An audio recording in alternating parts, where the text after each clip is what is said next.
To create an embedded web form, go to Forms. Make sure you're in the Embedded Forms tab and click Create Embedded Form here.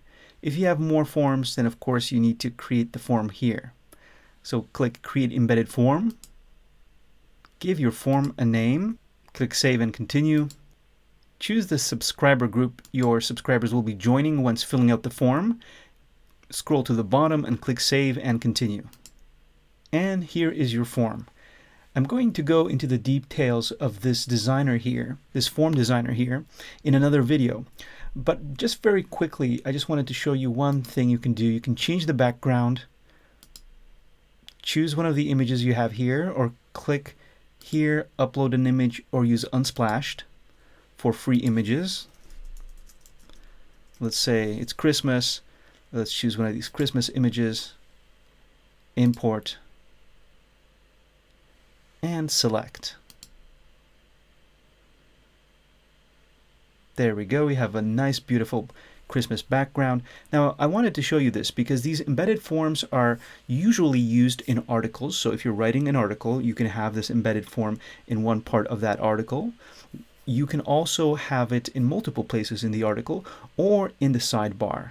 So they're different from pop-ups. Pop-ups are usually when you click a button or click something in the menu or anywhere and then something pops up. These, they're in one place. And the cool thing about this form is you can actually have it as, it's like a mini landing page. You can have it as a separate page, and when someone clicks a button, they can be directed to that separate page. Or if you have the possibility on Facebook to forward a button click to somewhere else, well, you can forward it to this form. And then people can go to this form straight from Facebook or from wherever you can paste a link. You'll be able to have people come here and subscribe to your newsletter. And this looks beautiful. I just added an image, right? And like I said, I'll go deeper into all these details here. You can have a horizontal form, a card with a little image here. And I'm just going to leave it as with the default. In the settings, you have things connected with GDPR, your privacy policy, adding more groups so that people can actually subscribe to different groups if you want. You remember we chose that 1,800 subscriber group I had, but you can add another group, like let's say the team group, right? And then people can choose themselves which group they will subscribe to. So that's that. Design, setting, play around with that. Once you're done with your form, click Next. Okay, and here is your form. As usual, we always suggest you turn on double opt-in. If you turn it off, these two elements will disappear, off and on. There's the preview. You can edit the design again here. Here are the two subscriber groups I added, and you can edit the groups here. Here is the shareable URL. Let's copy this for now. And here is the JavaScript snippet. So if you're not using our WordPress plugin, then you would need to add this to your CMS. And a CMS is your content management system, so it's like WordPress or whatever you're using. If you have a programmer helping you out, he should know what to do if you give him this code. He will need to add this to every website that you want the form to be on, and then you can add this little snippet to the exact place where you want the not the pop-up, but the embedded form to be. Here's the HTML code version of this. And you can show it as a pop-up also if someone clicks a specific link or image or button. Just follow the instructions here and you should be ready to go.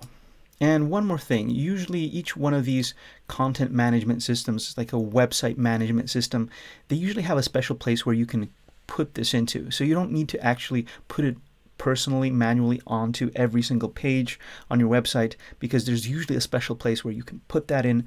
And if you're using if you're paying for a service like that, you can just contact that company and they should be able to help you with this. This is a pretty standard thing.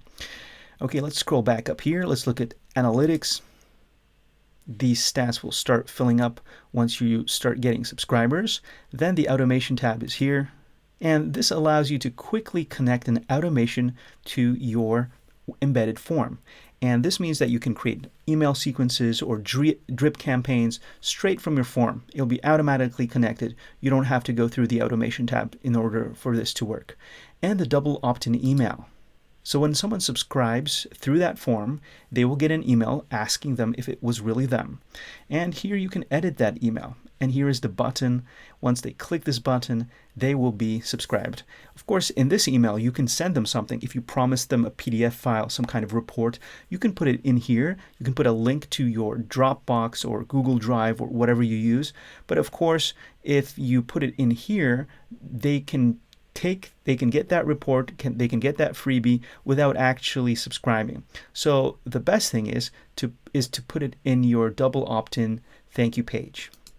And this is a page that we provide. So when someone clicks that button in the double opt-in email, they will get this page. And here you can add that file. And then you're sure that they are actually subscribing. And you can also use your own landing page. If you have a thank you page with, I don't know, some kind of video or with that specific file, you can just put in your page here, click save. And when they click the double opt-in button confirming their subscription, they will be forwarded to that page. You can also go here and change the name. You can rename it, duplicate this form, or delete this form. Remember, I copied that link to the landing page. Now, if you take that link and give it to people, like I said, through different types of links on your Facebook, social media, or wherever, they will be able to access that specific mini landing page of your embedded form. And I actually added it already to another browser window, so I just wanted to show you how this would look. This is how the specific web form looks in a browser window with that beautiful image in the background. So I hope you've enjoyed this little tutorial. I'll see you in the next video and have a wonderful day. Hey, thanks for watching the video. Please click subscribe, use the little bell icon. You can also catch us on Facebook, Instagram, Twitter, and of course use the little subscribe link in the description to sign up to our newsletter. Thanks again, and see you in the next video.